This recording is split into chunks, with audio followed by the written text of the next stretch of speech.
जय वळवी हत्येत आमदार चंद्रकांत रघुवंशींचा हात, आरोपींचे फोटो चंदूभैयांसोबत. चंदूभैयाला नंदुरबार जिल्ह्यातून हाकलण्याची मागणी, सुशील कुमार पावरा. जय वळवी या आदिवासी युवकाचा चाकू हल्ल्यात खून करण्यात आला असून या खुनातील आरोपीचे फोटो शिवसेना शिंदेगट आमदार चंद्रकांत बटेसिंग रघुवंशी उर्फ चंदूभैयांच्या सोबत असल्याचे समोर आले आहे. यामुळे जिल्ह्यात मोठी खळबळ उडाली आहे. जय वळवीचा खून हा केवळ एका युवकाचा खून नसून संपूर्ण आदिवासी समाजावरचा हल्ला असल्याचा आरोप आदिवासी संघटनांनी केला आहे. आरोपी हा शिंदेगट नगरसेवकाचा नातेवाईक असल्याचे उघड झाले असून त्याला वाचविण्यासाठी नातेवाईकांकडून नौटंकी रचली गेल्याचा आरोप करण्यात आला. यामध्ये चंदूभैयाचा थेट संबंध असल्याची शंका उपस्थित करण्यात आली. आदिवासी संघटनांची मागणी आहे की चंदूभैयाची कॉल रेकॉर्डिंग व SIT मार्फत चौकशी करावी. CCTV फुटेजमध्ये आरोपी सूर्यकांत मराठे गाडीतून मोठा चाकू काढून जय वळवीवर हल्ला करताना स्पष्टपणे दिसत आहे. त्यावेळी उपस्थित पोलीस कर्मचारी बघ्याची भूमिका घेत होते. त्यामुळे पोलिसांच्या भूमिकेवरही प्रश्नचिन्ह निर्माण झाले. जय वळवी या आमच्या आदिवासी युवकाची चाकूने हत्या करण्यात आली, खून करण्यात आला. या खुनाचा आरोपीचा फोटो शिवसेना शिंदे गटाचे आमदार चंद्रकांत बटेसिंग रघुवंशी यांच्यासोबत, याच्यापूर्वी जो मोहित राजपूत नावाच्या युवकाचा खून झाला त्या आरोपीचा फोटो या चंदूभैयासोबत. या नंदुरबार जिल्ह्यामध्ये जे काही खुनाचे गुन्हे होत आहे त्या खुनाच्या गुन्ह्याच्या संबंधित सर्वच आरोपींचे फोटो हे चंदूभैयासोबत सापडत आहेत आणि तशा पोस्ट व्हायरल होत आहेत. हे आरोपी चंदूभैयाची माणसं आहेत अशा पद्धतीच्या स्पष्ट पोस्ट लोक सोशल मीडियावरती टाकत आहेत. म्हणून या चंदूभैयाने गुंड, हत्यारे, खुनी माणसं पाडलेले आहेत का असाही प्रश्न निर्माण होतो. हा जो चंदूभैया नावाचा माणूस आहे हा गुंड प्रवृत्तीचा, गुन्हेगारी प्रवृत्तीचा माणूस आहे का अशीही उलटसुलट चर्चा लोकांमध्ये सुरुवात झालेली आहे. ही घटना झाल्यानंतर या मारेकऱ्यांना, ज्यांनी कोणी अजय वळवीला कटकारस्थान करून मारलेलं आहे, त्या राजकारण्यांना असं वाटत असेल की आम्ही आमच्या वाट्यातला हा काटा कायमचा आम्ही साफ करून टाकलेला आहे आणि आम्ही राजकारणी जिंकलो आहोत असं त्यांना वाटत असेल तर ही त्यांची फार मोठी चूक आहे. अजय वळवी या जय वळवीचं बलिदान आहे ते आम्ही वाया जाऊ देणार नाही. या जय वळवी सारखे लाखो आदिवासी युवक आता तुमच्या विरोधामध्ये उतरणार आहेत. आमची ही आदिवासींची चळवळ चालू होती ती आम्ही चालूच ठेवणार आहोत. ही घटना ज्यांनी घडवून आणली तो मारेकरी आरोपी हा शिवसेना शिंदे गटाच्या नगरसेवकेचा नातेवाईक आहे, ही गोष्ट समोर आली. त्यामुळे शिवसेना शिंदे गट म्हटल्यावर चंदूभैया तिथं आलाच. त्यामुळे या आरोपीला वाचवण्यासाठी यांनी काय काम केलं याचीही सखोल चौकशी होणं गरजेचं आहे. कारण की या आरोपीला वाचवण्यासाठी त्यांच्या घरातील काही लोकांना काही वेळ नोटंकी केली, मंगळसूत्र चोरीला गेलं, चाकू मारायला आले, अशा पद्धतीचे खोटे आरोप त्यांनी केले. म्हणून या प्रकरणामध्ये या चंदूभैयाची कॉल रेकॉर्डिंग व SIT मार्फत चौकशी झाली पाहिजे अशी मागणी आम्ही आदिवासी संघटनांतर्फे करीत आहोत. जय वळवीची हत्या ही फक्त एका आदिवासी युवकाची हत्या नसून ही संपूर्ण आदिवासी समाजाची हत्या यांनी केलेली आहे. कारण की जो आदिवासींच्या बाबतीमध्ये आवाज उठवेल त्याला पूर्णपणे संपवण्याचं काम या राजकारणी पुढाऱ्यांनी हे करत आहेत.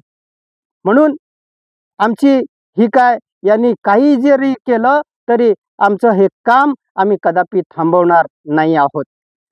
जय वळवीची हत्या ही पूर्वनियोजित कट होता, पूर्वनियोजित कटकारस्थान होतं, षडयंत्र होतं.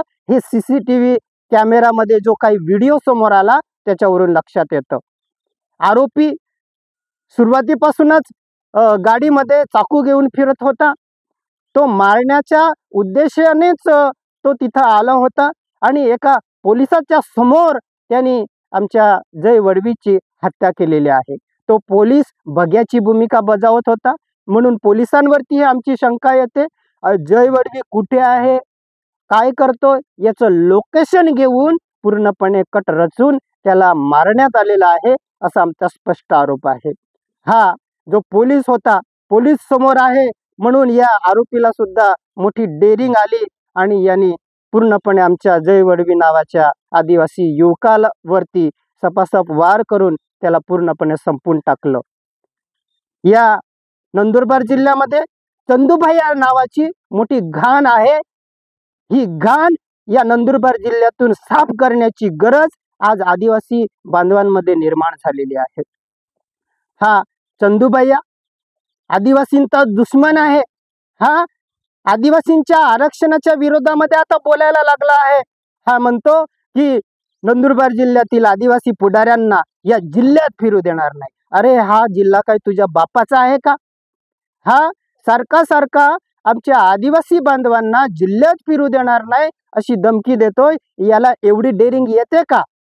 याला डेअरिंग यासाठी येते, याची मस्ती यासाठी चढलेली आहे की आपल्याच आदिवासी लोकांनी या चंदूभैयाला मोठं केलेलं आहे. म्हणून शिवसेना शिंदे गटाच्या सर्व आदिवासी कार्यकर्त्यांना माझी विनंती आहे, तुम्ही विचार करा. या सापाला तुम्ही कितीही दूध पाजलं तरी शेवटी हा साप तुमच्यावरती डसणारच आहे. म्हणून शिवसेना शिंदे गटाच्या कार्यकर्त्यांनो, तुम्हाला लाजा वाटायला पाहिजे. आपण कोणाला मोठं करत आहोत? म्हणून दडगावचे जे काही शिवसेना शिंदे गटाचे आमचे आदिवासी कार्यकर्ते आहेत, अक्कलकुव्याचे, या जिल्ह्यामध्ये जे जे शिवसेना शिंदे गटाचे कार्यकर्ते आहेत, त्यांना माझं नम्र आवाहन आहे की या चंदूभैयाची साथ सोडा. वाटलं तुम्ही नेते व्हा, आम्ही तुम्हाला नेते बनवू, परंतु या बिहारी, उत्तर प्रदेश, मध्य प्रदेश मधल्या या माणसाला तुम्ही मोठं का करत आहात? म्हणून आज या बिहारी, यूपी मधल्या, या मध्य प्रदेश मधल्या या पार्सलला या नंदुरबार जिल्ह्यातनं रिटर्न पाठवण्याची गरज आज निर्माण झालेली आहे. मित्रांनो, या चंदूभैयाला जर आपण इथून हाकललं नंदुरबार जिल्ह्यातनं तर बरेच खुनाचे गुन्हे हे कमी होऊन जातील या जिल्ह्यात. म्हणून आज या चंदूभैयाला हाकलण्यासाठी वाटलंच मी पुढाकार घेतो, मी नेतृत्व करतो, मी जबाबदारी घेतो, तुम्ही मला फक्त साथ द्या. या चंदूभैयाला आपण एका मिनिटात या जिल्ह्यातून याच्या यूपी बिहार मध्ये हाकलून देऊ शकतो. फक्त आपली एकजूट होणं गरजेचं आहे.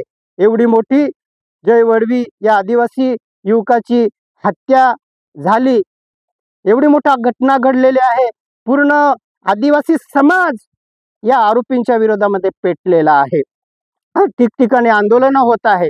तीव्र संताप आमच्या आदिवासी बांधवांमध्ये निर्माण झालेला आहे. हा जो जय वडवीचा खून आहे, हा राजकारण्यांचा कट कारस्थान आहे. म्हणून याच्यामध्ये जो कोण मोठा मासा आहे त्यालाही सापडवण्याची गरज आहे आणि जो कोण मोठा पुढारी याच्यामध्ये आहे त्याच्यावरती सुद्धा खुनाचा गुन्हा दाखल होऊन त्याला अटक झाली पाहिजे अशी आम्ही आदिवासी संघटनांतर्फे मागणी करत आहोत. म्हणून मित्रांनो, पहिले या चंदूभैयाला या जिल्ह्यातून हाकला. म्हणून मी तुम्हाला म्हणतो, चंदूभैया हटाओ, नंदुरबार जिल्हा के युवा आदिवासी बचाओ. जय बिरसा, जय आदिवासी. नंदुरबार प्रतिनिधी सुशील कुमार पावरा.